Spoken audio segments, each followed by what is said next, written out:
আসসালামু আলাইকুম, সবাইকে ওয়েলকাম করছি আমার আজকের আরও একটা ব্লগ দেখার জন্য। আর ভিডিও দেখা যারা শুরু করেছেন, শুরুতেই ছোট্ট করে একটা লাইক দিয়ে আমার ভিডিওর সাথেই থাকবেন প্লিজ। 3 দিন ধরে টোটালি কোনো গ্যাস নাই। এখন আমি এই যে ইন্ডাকশনে রান্না বসিয়ে দিয়েছি।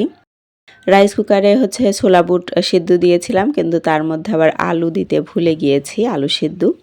এখন একটা আলু গ্রেট করে এই যে পেঁয়াজের সাথে ভেজে নিচ্ছি। এখানে আমি ছোলা ভুনা করব। আলু যদি একটু মোটা মোটা করে কাটতাম তাহলে কিন্তু একটু সময়টা বেশি লাগতো। এখন এতটা সময় নেই, কারণ গ্যাসের জন্য একটু বসেছিলাম যে গ্যাস আসে কিনা, তাহলে তো দ্রুত রান্না হবে, এই জন্য। তো কিছু আর করার নাই, এই চুলায় এখন রান্না করে নিতে হচ্ছে। আমি একে একে কিন্তু ইফতার প্লাস রাতের খাবার, সেহরির খাবার একসাথেই রান্না করব।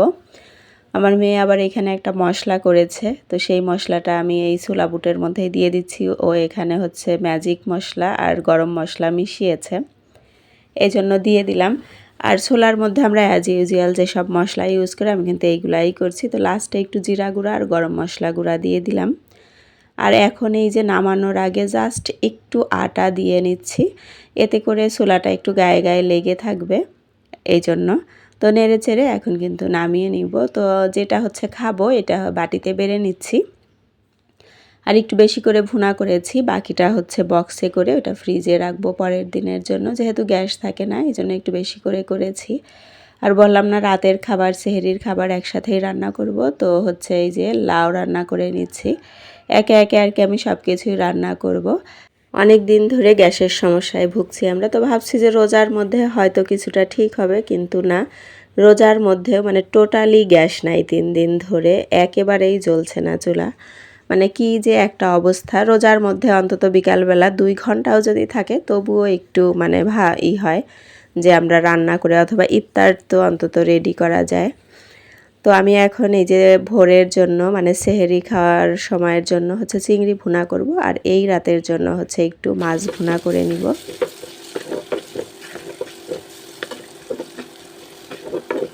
ভিডিও দেখতে দেখতে যারা এই পর্যায়ে এসেছেন, যদি এখনও লাইক না করে থাকেন প্লিজ একটা লাইক করে দিবেন। আর নতুন কেউ দেখে থাকলে চ্যানেলটিকে সাবস্ক্রাইব করে আমার চ্যানেলের সাথেই থেকে যেতে পারেন।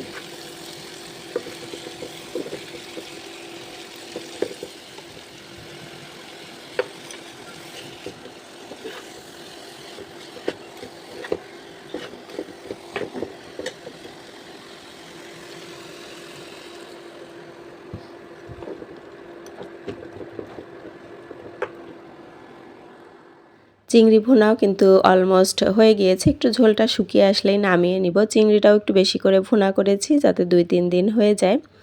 আর এখানে করেছি আলু ভাজি, কারণ আমার ছেলে মেয়ে দুইজনই রোজা আছে, আর ওদের খুব পছন্দ চিংড়ি আলু ভাজি এগুলা, তো ওদের পছন্দের খাবারটা একটু রান্না করলাম।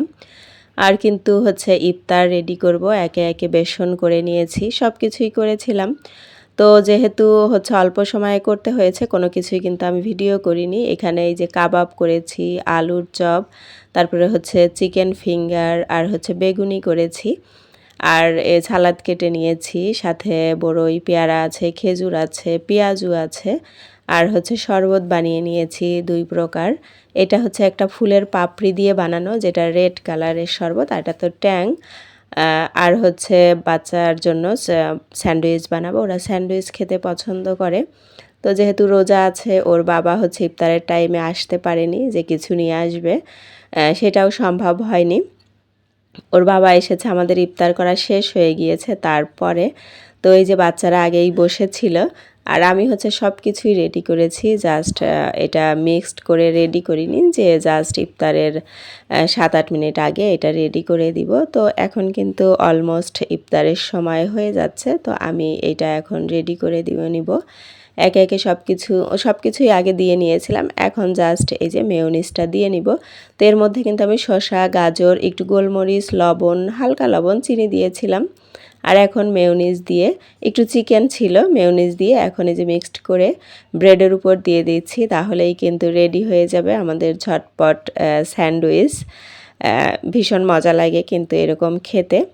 তো এই যে সবাইকে কিন্তু আমি রেডি করে এখন দিয়ে দিব। এখন আর বেশি সময় নাই, আর 5 মিনিট মতো বাকি আছে। আর ব্রেডের সাইজটা ছোট, কারণ আমাদের মহল্লার ভিতর দোকানগুলোতে বড় ব্রেড পাইনি।